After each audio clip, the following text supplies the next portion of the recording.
O mesmo assunto da restauração de Israel se encontra em Ezequiel 36, verso 16, cujo título é A Restauração de Israel.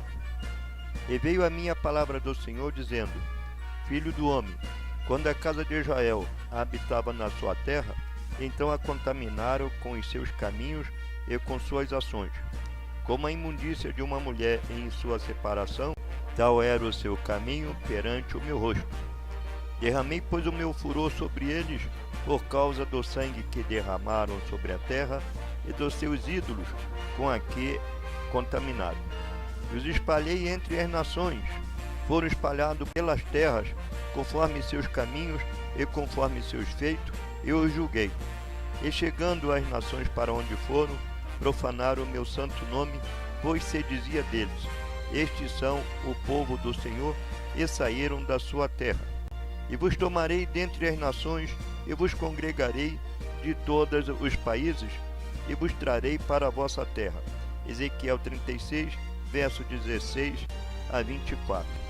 Porque eis que darei ordem e sacudirei a casa de Israel entre todas as nações, assim como se sacode grão no crivo, sem que caia na terra um só grão. Naquele dia, tornarei a levantar a tenda de Davi que caiu, e taparei as suas aberturas, e tornarei a levantar as suas ruínas, e a edificarei como nos dias da antiguidade. E removerei o cativeiro do meu povo Israel, e reedificarão as cidades assoladas, e nelas habitarão, e plantarão vinhas, e beberão o seu vinho, e farão pomares, e lhes comerão os frutos. E vos plantarei na sua terra, e não serão mais arrancados da sua terra que lhes dei, diz o Senhor teu Deus. Amós 9, verso de 8 a 15. Sacudirei Israel entre as nações. Isto aconteceu no ano 70. Removerei o cativeiro do meu povo, vos plantarei na sua terra, e não serão mais arrancados da sua terra. Isto aconteceu em 1948, quando a figueira brotou novamente.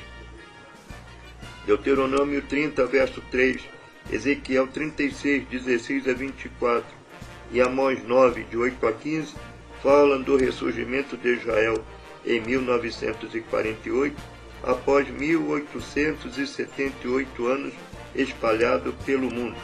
Não sairão e não serão mais arrancados dali. Portanto, o maior sinal do retorno do Senhor Jesus Cristo a este mundo foi o renascimento de Israel como nação em 1948, cumprindo as profecias de Deuteronômio 30, Ezequiel 36 e Amós 9. Temos a palavra do Senhor Jesus Cristo, que não passaria uma geração sem que todas estas coisas acontecessem. Marcos 13, 28 a 31. Israel voltou a existir em 1948. Não podemos dizer o dia e a hora, mas o Senhor mandou observar os sinais. Você pode ver o tempo carregado, as nuvens pretas, e você diz: haverá chuva, mas você não pode precisar o exato momento em que vai precipitar água. Assim também é em relação às profecias referentes à volta do Senhor Jesus, mas não podemos desprezar esses sinais. Até que o tempo dos gentios se complete, Lucas 21, verso 24, ou até que se alcance a plenitude dos gentios, Romanos 11, verso 35. É o tempo dado por Deus às nações estrangeiras para aceitarem o Senhor Jesus como Salvador. E o tempo máximo será alcançado no arrebatamento da igreja. Então, igreja, o arrebatamento está às portas. Israel é o relógio do mundo. Ele voltou a existir em 1948, daí não passará uma geração sem que veja estas coisas acontecer. O arrebatamento é iminente, é hora de buscar o Senhor, orando sem cessar, lavando as vestiduras no sangue do Senhor Jesus Cristo, através da confissão dos pecados e não se conformando com as fraquezas nem as coisas deste mundo. O apóstolo Paulo, escrevendo a respeito de Israel, ele diz: tristeza de Paulo pela incredulidade de Israel. Romanos capítulo 9, versos de 1 a 32. Os judeus rejeitam a graça de Deus. Romanos capítulo 10, de 1 a 21. E o futuro de Israel. Capítulo 11, de 1 a 35. No verso 25, Paulo diz: porque não quero, irmãos, que ignoreis este segredo, para que não presumais de vós mesmos, que o endurecimento veio em parte sobre Israel, até que a plenitude do gentio haja entrado. E assim todo Israel será salvo, como está escrito: de Sião virá o libertador, e desviará de Jacó as impiedades. Porque Deus encerrou a todos debaixo da desobediência, para com todos usar de misericórdia. Romanos 11, 25 a 32. Portanto, o endurecimento está sobre Israel, até que se alcance a plenitude do gentio. A plenitude do gentio será alcançada no arrebatamento. Depois disto, Deus se volta para a salvação dos judeus. No verso 11 de Romanos 11, está escrito: digo, pois porventura tropeçaram para que caíssem? De modo nenhum. Mas pela sua queda veio a salvação dos gentios.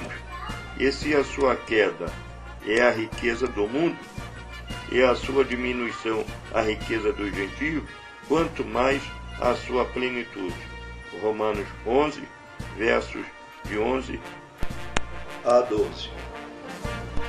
Israel se converterá ao Senhor Jesus após o arrebatamento da igreja, e assim todo Israel será salvo.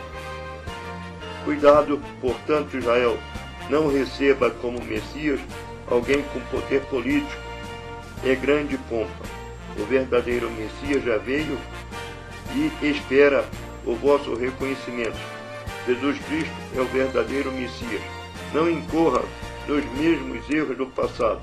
Preferiram ouvir o recado de Deus através de outro homem e não direto por Deus. Recusaram ser governado por Deus, preferindo ter um rei igual aos outros povos, e recusaram ser governado pelo Messias, o Senhor Jesus Cristo. Pilatos perguntou: devo crucificar o vosso rei? E o povo gritou: não temos outro rei senão César. E ainda trouxeram maldição para si e seus filhos. E respondendo todo o povo disse: o seu sangue caia sobre nós e sobre os nossos filhos. Mateus 27, verso 25. Na cruz do Calvário, o Senhor Jesus Cristo perdoa a todos. E Deus tem estendido suas mãos todos os dias, esperando que o homem aceite a sua fé. Deus amou o mundo de tal maneira que deu seu único Filho, para que todo aquele que nele crê não pereça, mas tenha vida eterna. João 3,16. O Senhor Jesus Cristo é o único caminho que pode nos levar a Deus. Eu sou o caminho, a verdade e a vida, e ninguém vem ao Pai a não ser por mim. João 14, verso 6. Não inventem outro caminho, pois não existe. O caminho é Jesus, só Ele é o Salvador, não há outro. Só Ele verteu sangue inocente para nos salvar. Que o Espírito Santo possa nos iluminar, e assim eu digo amém.